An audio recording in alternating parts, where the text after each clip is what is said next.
The game starts out with, what else? A cutscene. Plankton's working on his next big plan to get the Krabby Patty's secret formula and has designed a machine that will create an army of robots for him. Uh-oh, he gets said to not obey. Oh no! So now Plankton's robots have overthrown him and taken over Bikini Bottom. Meanwhile, SpongeBob and Patrick are playing games and SpongeBob wishes for robots to be real. Then we say the magic wishing words and shake the magic wishing chair. Okay, Patrick, aren't we going to say the magic wishing words? You already did! Okay, is the magic wishing word? It used to be Alakazama Alabala Wiesna Tikitana Fushbar Griddle Bits von Wiederschnauzer, but I kept forgetting it. And by mere coincidence, his wish comes true and he wakes up to a trash house. This leads to the tutorial, where we get a feel for how the game plays. Basically, it's like the movie game, but with minor changes here and there. But I expected that because, as Cube said, This game's made from leftover assets from Battle for the Crew. before tutorial level, it is very nice. There are a lot of things to do in terms of showing you what to do without it being overwhelming. But I will say the signs that interrupt the gameplay to tell you what to do are kind of annoying, but it's not that bad. So during this tutorial, the game reveals itself as a basic platformer. You got to jump, attack, other kinds of attack, etc. Then they walk you through the currency system, show you how the environment works, and they even give you an idea of how the secrets in this game work, which is pretty clever. At the end of the tutorial, you're given a golden spatula. This is what turns the game from your average 3D platformer to a collectathon, similar to the likes of Mario Sunshine or Banjo-Kazooie. Unlike the movie game, this game actually conveys to you that this game, in fact, is a collectathon. And the game overall feels like a collectathon because of the way the levels are designed, which we'll see more of later. Something about this game that really stood out to me too is how faithful it is to its source material. Like for example, the hub world of Bikini Bottom shows off every core setting from SpongeBob, from the Krusty Krab to the Chum Bucket. Plus, there's references to gags from the show, episode plots, locations from different episodes, the same witty humor that SpongeBob is known for. Is it the TV repair kid again? Maybe he can rub my feet. Ew. Every main cast member reprises their role. It seems like Mr. Krabs wants to talk to me about them shiny objects. Robot crisis Let's is see what he making the has to say. Krusty Krab look. Your treasure chest's looking a bit light, boy. Do you think I've got bilge water on the brain? I ain't running a charity here. Come back when you've got enough shiny objects to trade.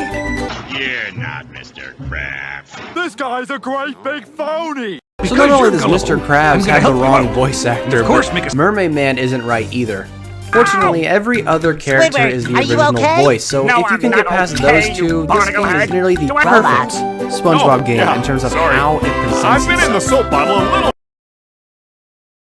Then we finally jump to the first real level, Jellyfish Fields, which has us climbing a mountain, collecting golden spatulas, socks, and shiny objects. The whole level just screams SpongeBob, as the music is just so flippin' catchy and happy, along with the whole aesthetic of the level. It just gives this game a great start.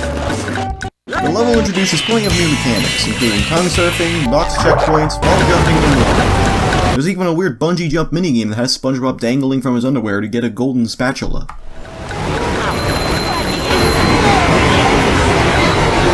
Eventually, you get to this area, where Patrick is in peril and you've got to save him What from was all I these robot supposed to boys. tell you? Help! They're making me hit myself! Once you've cleared the area, Patrick gives you a golden spatula, and suddenly, you get the ability to actually play as Patrick. Patrick controls the same way as SpongeBob, except he can do some things that Sponge can't, such as picking up objects and studying enemies. From here, the game introduces the Throw Fruit, a basic throwing projectile used in puzzles, and the Freezy Fruit, a throwing projectile that when thrown into rock goo, freezes it and makes it slippery and traversable. After that, there's a big ol' obstacle course full of fire, and the prize at the end is Mrs. Puff with a job. I've got a job. And the golden spatula in the room. You're Fortunately, a real it's not a star. cookie. Can I get a cookie?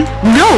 At the near end of the level, we have a boss fight with King Jellyfish. It's a pretty simple boss in all honesty. He hits the ground really hard, sending a circle of electric shooting up the floor. All you have to do is jump over it and hit him. Do it 3 times, then he's done.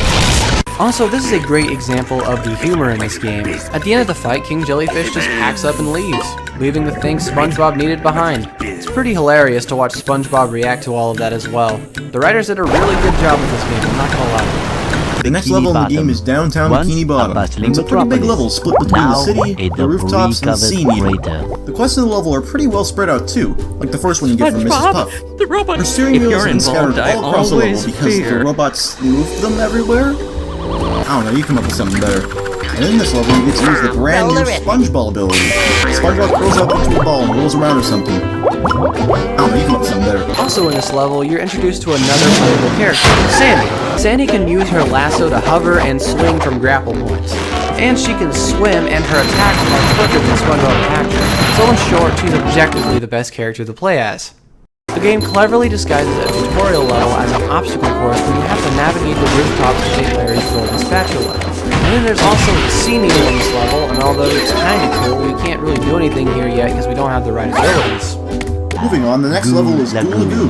Goo Lagoon is your typical beach area, reminiscent of Treasure Trove Cove in Banjo-Kazooie. The trick here is that the level's covered in water everywhere. You can't play as Sandy at all. You gotta find ways to navigate the sea by foot. Maybe you could walk on water like Jesus himself. Who knew that Patrick Star was one of the 12 apostles? After Goo Lagoon, we get into the first real boss at the Poison Dome, where Neptune himself challenges you to